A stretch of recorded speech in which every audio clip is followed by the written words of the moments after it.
Hey friends, my name is Jake. Welcome to Canadian Cutting Edge. And while it's not Friday today, well, it's probably not Friday when I'm releasing this, we've got a fixed blade to look at today. This is by ANV, made in the Czech Republic. ANV knives are generally made quite well. I've reviewed one or two of their knives before. I picked this up while I was at Blade Show in June in Atlanta. And as a disclaimer, yes, they did give me a reviewer discount.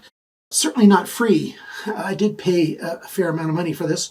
I wanted to look at this knife today. We've got G10 handle scales, N690 blade steel, and I got the leather sheath version. They also have a Kydex sheath version for this knife. It's a mid-sized belt knife kind of carry. You know, if you need, a hunting knife, or you just need a decent-sized fixed blade, this might just be what you're looking for. So why don't we get down to the tabletop, and we're going to take a good close look at this knife. If you're interested in supporting the channel, I would appreciate your help an awful lot. Otherwise, relax, check out the coupon codes, then the discount links and the referral stuff. That's below the video in the video description. Lots of good information for you there, and hopefully I'm going to leave a comment with a link for where you can buy one of these. So stick around. We're getting at it right now. First thing to tell you about a little bit is the price. The leather version is more money. It's a fair bit more money. It's about $22 more for the leather over the Kydex. At White Mountain Knives, this combination that you see that I have is $146.99. You save 10% with coupon code CCE, making it $132.29 US. So this is not a low budget knife. It's not crazy expensive or anything, but it's not a low budget knife. The Kydex version is $119.99. Take off 10% makes it $107.99. So $108 US for this with Kydex. Now the Kydex sheath is okay. I'm just a big fan of this leather. This has got really good handiwork on it. Like this, for something like this, it's got to be handmade. Even if it's machine stitched, the finish on this is done very, very well. I'm very happy for this leather sheath. Unfortunately, this version is sold out right now at White Mountain Knives. You're going to have to hit their notify me link to get notified when it's back in stock. The Kydex version is in stock, at least as I'm recording this right now. Other stores, I'll try to leave links down below to make it easy for you to find it. Certainly if you're in Europe, there's lots of stores in Europe, knife stores that sell these things. But I didn't find it at any store in Canada. Like Warriors and Wonders does not have a listing for anything from ANV, unfortunately. So, yeah, I don't know where you're going to get it if you're in Canada. But fixed blade knives have no problem crossing the border into Canada. So you can feel free to order it in the States, and it will get past CBSA without any issue. Back to the knife itself. Let's take a closer look at the sheath. We've got the ANV logo right here. I know it just looks like a squiggle, but there's an A, then an N, then a V for Acta non-Verba, meaning action, not words. Our colloquial term here in the West is action speaks louder than words. That's sort of what the intent is behind their name and that acronym. The leather here, it's well made. They've even sort of buffed the rough side of the leather back here. And that loop, you've got about 1.5 inches, almost 2 inches for a belt that you can fit in there. I don't know if you can see that, but a 2-inch belt will just fit in there. Now, most men's belts are like 1.5 inches or sometimes a little bit smaller. So not a problem for that. And then they've shaped everything in here to give it a really nice, tight, snug fit. It's not loose. It's not wiggling around. It's a good sheath. Very happy with it. You don't have a drain hole in this sheath or anything. So if you're out in the rain with this thing, make sure you take the knife out, hang this thing upside down to let it drain and dry out thoroughly before putting your knife back in, because even stainless steel can corrode. It's much less likely, but it can. The steel on here is N690, which is a pretty good, budget grade steel. I would have liked if they would have done something a little bit better of steel on here. And remember, this is made in the Czech Republic, not China. China has much lower expenses for labor and such. So knives out of China certainly do cost a whole lot less. This is not a Chinese knife. I really like that all the badging is up here on the flat. Well done. It's not too large. It's not super dark and in your face. So that's a good thing. It says P200, then N690, then made in Czech Republic. So very good. And on the side, we've got the ANV again on the flat. We've got a somewhat straight back. It's just a slight drop point here. And we've got an odd swedge there. You know, the swedge doesn't go all the way to the tip, leaving the tip very strong. But it saves a little bit of weight right here. Bring it a little bit thinner. We've got a rounded spine, slightly exposed in the handle, the steel, and slightly exposed all the way back here. Brings us to the sharpener's choil, which unfortunately isn't quite big enough. The plunge, that is the transition from the ricasso to the main bevel. The plunge ends right about there. I'll leave a mark with my pen. So that sharpener's choil isn't quite big enough. When you're sharpening right to the heel of the blade, you're going to probably mar up your plunge area there just a little bit. So I do wish they would have made that plunge transition either a little more quickly or made that sharpener's choil a tiny bit bigger. But we've got a flat grind here, like a saber grind. It doesn't come all the way to the spine, of course. And this is machine ground. It's not hand ground, which hand ground is just too hard to do for a knife of this price. Any case, then they did a stonewash finish on here, and I really am a big fan of stonewash finishes. Now, one more place we've got writing, it says Acta non-Verba right here on the spine, right where your thumb's going to be going. Now, that's etched in, so that does give you a tiny bit of texture there, but I think I would have liked a little bit of jimping there, but not really necessary. I like that it's sort of rounded. That's not getting hot in the hand. You know, I did some hard work with it for an extended period of time, and the roundedness here and the rounding on the handle everywhere, you know, it's very comfortable in the hand. That's one of the biggest pluses on this knife. I could operate this thing for a long time without getting tired of it. And it still has good grip. The texture of the G10 here, it's not your typical texture on G10. It's very grippy, and it's just great. We've got 3 pins in here. Those are T8 screws on there. So I'll see if I can take this apart later on. I haven't even tried yet, but we'll see. If in the handle, you've got a little transition point right here. So your first 2 fingers are here and your second 2 fingers are there. Just helps with that grippiness. And my hands are extra large, just barely extra large, mind you, but the size of this handle is really well done. So I'm happy with that too. How well does this knife cut? Well, it's just a tiny bit thicker than I would prefer. And it hasn't been sharpened as well as I'd prefer either. It just is not cutting up to par that I would like.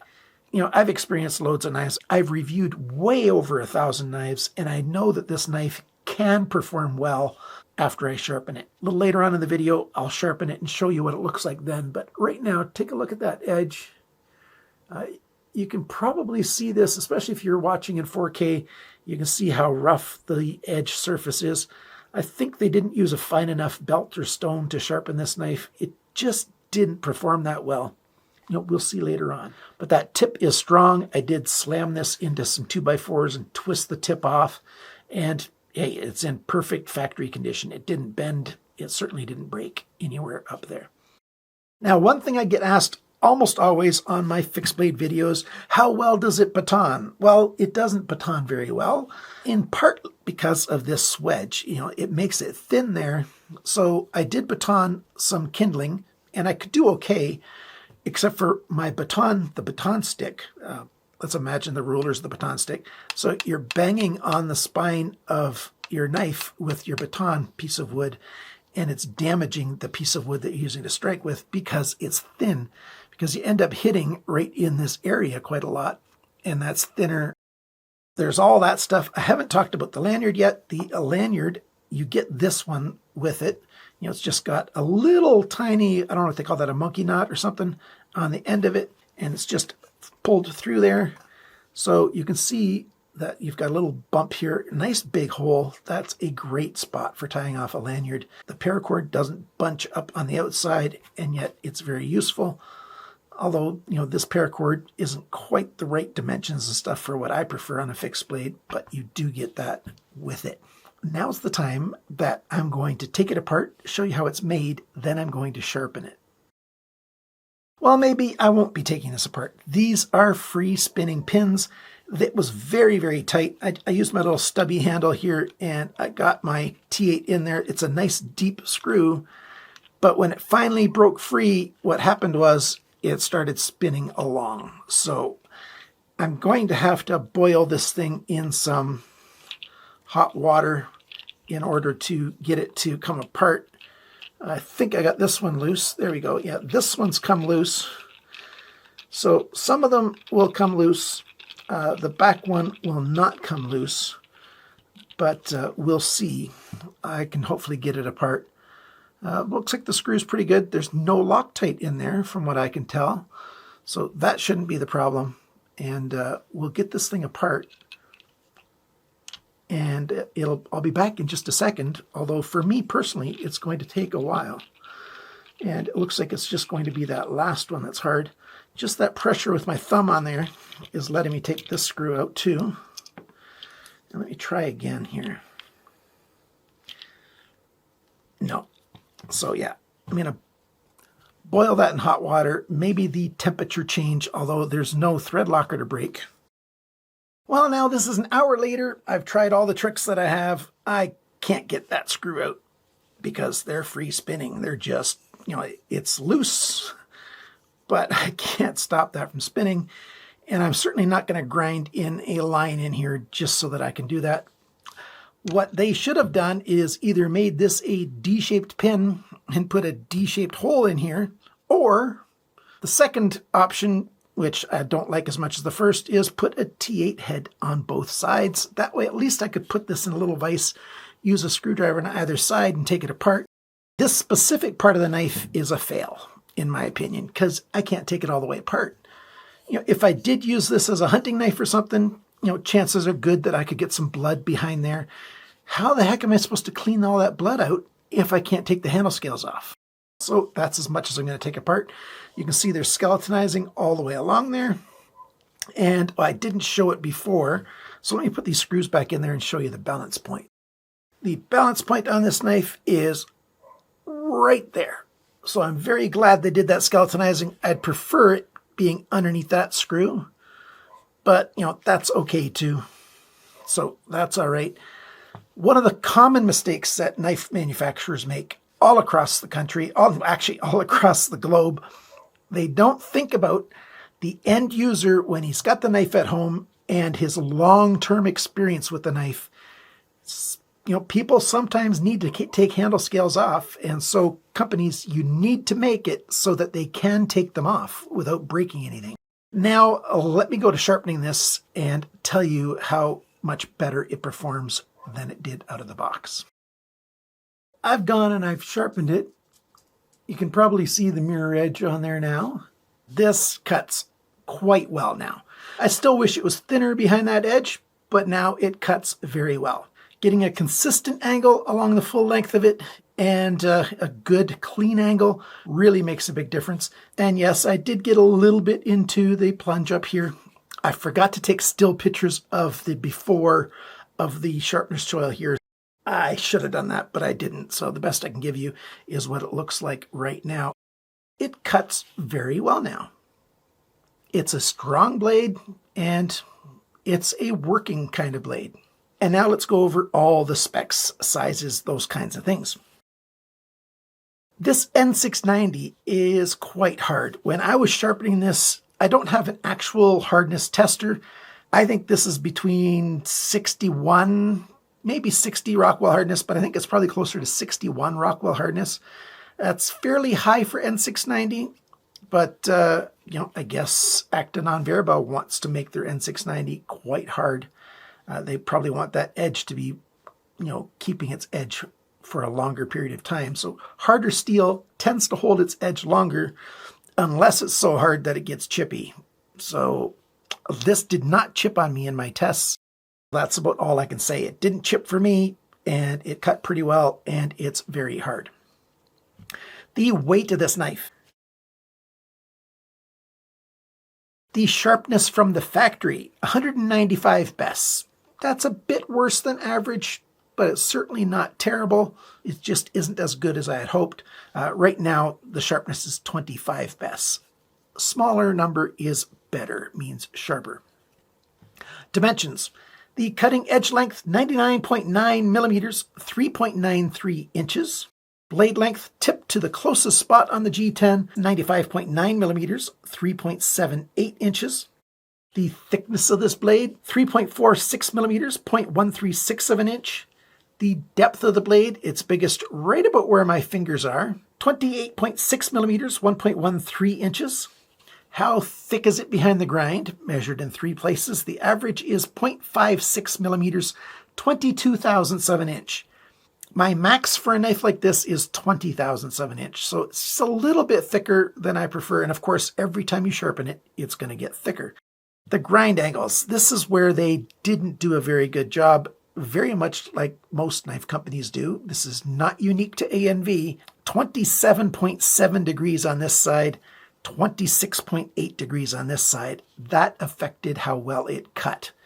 I did 18 degrees per side, and it cuts quite well. Because of how thick it is behind the grind, I figured I'd do 18 instead of 20 and still have a very robust, because it gets thick so quick, it can handle that 18 degrees per side. But what were the actual angles? Well, this side started at 27.1, went to 27.6, and by the time it got close to the tip, 28.5 degrees. This side started at 27.5, and then near the tip here, 26.2 degrees, 1.3 degrees of change. So whoever was sharpening this had a fairly steady hand, but it was much too blunt of an edge. It wasn't a small enough angle to be really sharp.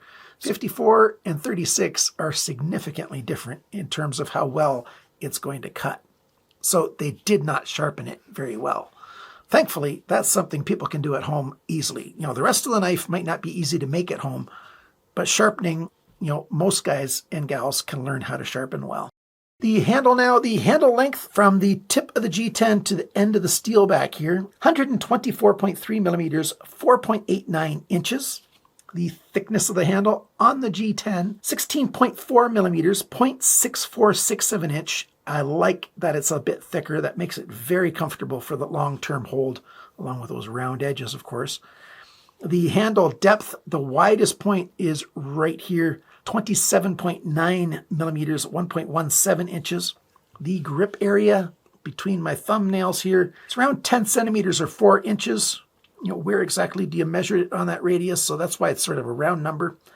The total length of this knife from tip to the very end, 220 millimeters, 8.66 inches.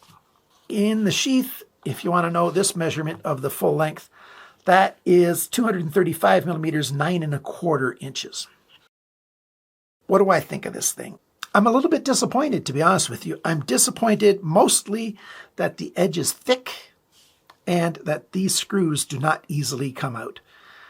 2 of them I got to come out fairly easily, but this last one, I just could not get it to come out. They really should have done something different, in my opinion.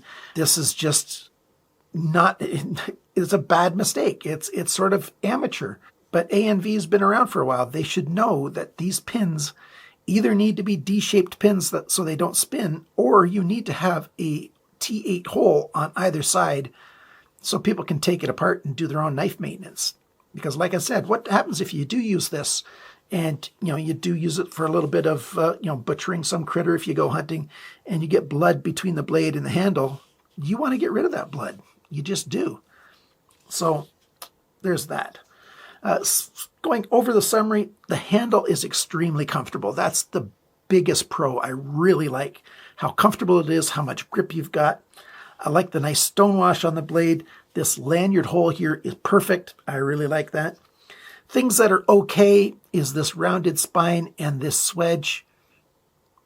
That's not a pro, it's not a con. It's just, nothing special. Some people are going to want a flat section here with a crisp edge so they can strike a ferrocerium rod. Well, this knife cannot do that. And some people want this spine to be full thickness all the way along so they can baton with it. Well, this knife is not good for that either. What do you think of this knife? Do you have one? If you've got a Kydex sheath, tell us about your experience with that, what you think of that. I think this combo is a little overpriced for what you get. Now remember, it is made in Czech Republic. It's not made in China. I'm assuming they give their employees a fair wage in the Czech Republic. And so that makes knives cost more. It just does. I like their attention to detail with, the badging on it being nice and small and yet being very clear and easy to read. I'm happy with the knife, but I'm mildly, I don't know which one of those two it is, but I'm a bit disappointed in it at the same time. Thank you to my supporters. You guys and gals are awesome.